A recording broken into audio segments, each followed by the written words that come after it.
जो पत्ते जिस डाली में 11 आम के जो पत्ते जिस डाली में लगे होते हैं, वो डाली कोमल सी डाली, 11 टुकड़े महाराज एक कच्चे सूत से लपेटकर 11 बार उसका भाग, जब उसको लपेट लोगे इस तरह से इकट्ठा करके, आगे का जो भाग है 11 बार कच्चा सूत लपेटने के बाद जो भाग पीछे का आगे का कोई भी हो, उसको शहद में डुबाकर शिव जी को समर्पित कर दो। किस जगह पर रखना है? अशोक सुंदरी वाली जगह। अशोक सुंदरी की जगह जानते हो आप लोग, पहले भी आपको बताया है। अगर नवरात्रि का व्रत एक लौंग पर कर रहा है तो उसको करने दो। कोई नवरात्रि का व्रत अगर एक गिलास दूध पर कर रहा है तो उसको करने दो। अगर नवरात्रि का व्रत एक जरासी सुपारी पर कर रहा है तो करने दो। कोई नवरात्रि का व्रत कैसे कर रहा है उसको करने दो, उसकी मर्जी।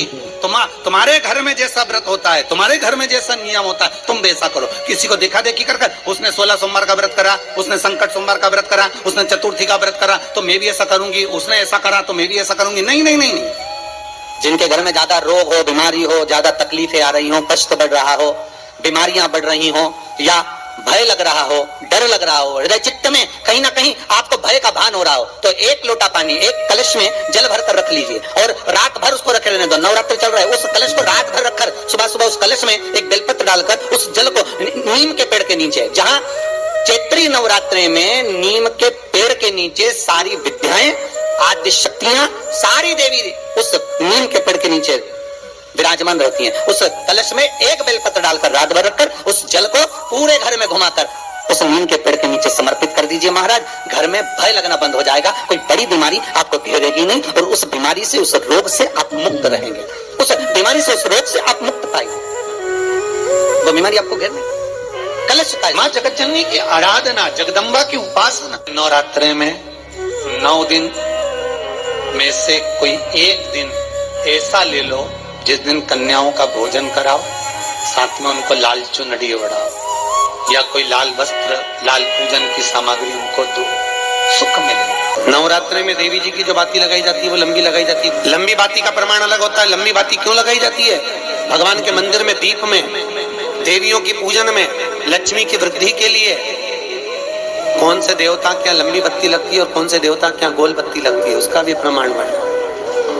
किसी देवी की पूजन करो तो लंबी बत्ती आती है, कुल देवता की पूजन करो तो लंबी बत्ती आती है। किसी मंदिर में किसी देवता को लगाने जाओ तो गोल बत्ती लगती है, उसका भी प्रमाण है। लंबी बत्ती जहाँ लगाई है, अगर लक्ष्मी के सामने लगाई है तो लक्ष्मी की लंबाई बढ़ती है, लक्ष्मी की वृद्धि बढ़ती है। अगर कुल देवता के नाम की लगाई है तो वंश की वृद्धि होती है। इसलिए हमारे यहाँ अमावस्या पूनम को जो पाटे माटे भराते हैं उसमें गोल बत्ती नहीं लंबी लगाई जाती है, जिससे हमारा वंश बढ़े। नवरात्रि में देवी जी की जो बाती लगाई जाती है वो लंबी लगाई जाती है, गोल नहीं। क्यों? क्योंकि जिससे माँ हम पर कृपा बना कर रखे, हमारा वंश खूब बढ़े, हमारे यहाँ लक्ष्मी की वृद्धि हो। स्थिर बाती, गोल बाती लगाई जाती है ब्रह्मा के मंदिर में, इंद्र के मंदिर में, देवता के मंदिर में। तुलसी के सम्मुख में लंबी बाती नहीं लगती, तुलसी के सम्मुख में गोल बाती लगाई जाती है, जिससे स्थिरता का भाव केंद्रित। पीपल के वृक्ष के नीचे कभी लंबी बाती नहीं लगती, बड़ के पेड़ के नीचे कभी लंबी बाती नहीं लगती, आंवले के पेड़ के नीचे कभी गोल बाती नहीं लगती, आंवले के वृक्ष के नीचे लंबी बाती। श्री शिवाय नमस्तुभ्यम। दोस्तों, हर हर महादेव। दोस्तों, पूज्य गुरुदेव ने कथा में बहुत ही अच्छी बात कही है कि नीम के पेड़ का बहुत सुंदर उपाय बताया है। जिस किसी व्यक्ति के यहाँ बहुत दुख हो, कष्ट आ रहे हों और बीमारियां घेरे हुए हों, बहुत सारी बीमारियां आ गई हों, एक के बाद एक बीमारी आती ही जा रही है और उससे बहुत परेशान हो गए हैं, तो आपको सिर्फ एक उपाय करना है। क्या करना है दोस्तों? आपको एक तांबे का कलश ले लेना है और उस लोटे में आपको जल भर लेना है अपने घर से। उस लोटे में जल भर करके उसमें एक बेलपत्री डाल देनी है। लेकिन दोस्तों, एक बेलपत्री लेनी है तो वो बेलपत्री कटी फटी या खंडित नहीं होनी चाहिए। उस बेलपत्री को उस जल के पात्र में डाल करके रात भर मंदिर के पास रख दें। रात भर आप मंदिर के पास रख दें और पूरी रात भर उसको रखा रहने दें। सुबह उठ करके आपको क्या करना है, उस लोटे को, उस कलश को उठा करके पूरे घर में घुमाना है। पूरे घर में घुमा करके सीधे नीम के पेड़ के नीचे आपको चले जाना है। नीम के पेड़ के नीचे जा करके माता रानी का स्मरण करते हुए नीम के वृक्ष के नीचे उस जल को समर्पित कर दीजिएगा। समर्पित करने से दोस्तों आपके घर में खुशहाली आती है, रोग नहीं आते, बीमारियां सारी खत्म हो जाती हैं और परेशानियों से छुटकारा मिलता है। तो दोस्तों ये उपाय बहुत अच्छा और अचूक उपाय बताया है पूज्य गुरुदेव ने। और बताया है, एक उपाय और बताया है दोस्तों, आम के पल्लव का उपाय। किसी भी नवरात्रि में और किसी भी दिन, 9 दिनों में से किसी भी एक दिन ले लो, कोई भी अच्छा सा दिन ले लीजिए। तो आपको क्या करना है, एक आम के पल्लव की डंडी तोड़नी है, लेकिन उस डंडी में 11 पत्ते होने चाहिए आम के। ऐसी डंडी तोड़िए कि जो उस पत्ती में 11 पत्ते आम के होने चाहिए। उसको तोड़ करके अपने घर ले आना है, धो के उसको स्वच्छ कर लीजिए। स्वच्छ करने के बाद में आपको कच्चा सूत ले लेना है। कच्चा सूत ना हो तो आप कलावा भी कच्चा ले सकते हैं, लेकिन रेशम का कलावा नहीं होना चाहिए, कच्चा ही कलावा होना चाहिए।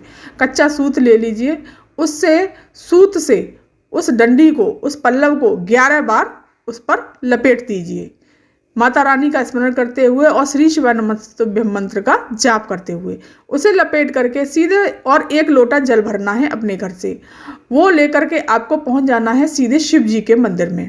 शिव जी के मंदिर में पहुंच करके शिवलिंग के पास में खड़े होकर के उस लोटे को, जल को शिवलिंग पर उस लोटे को शिवलिंग पर समर्पित कर देना है। फिर आपको क्या करना है, थोड़ा सा शहद और लेना है दोस्तों।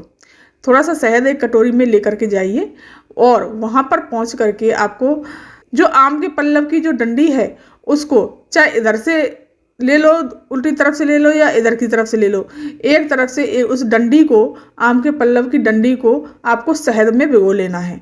शहद में डुबो करके अशोक सुंदरी वाले स्थान पर समर्पित करना है।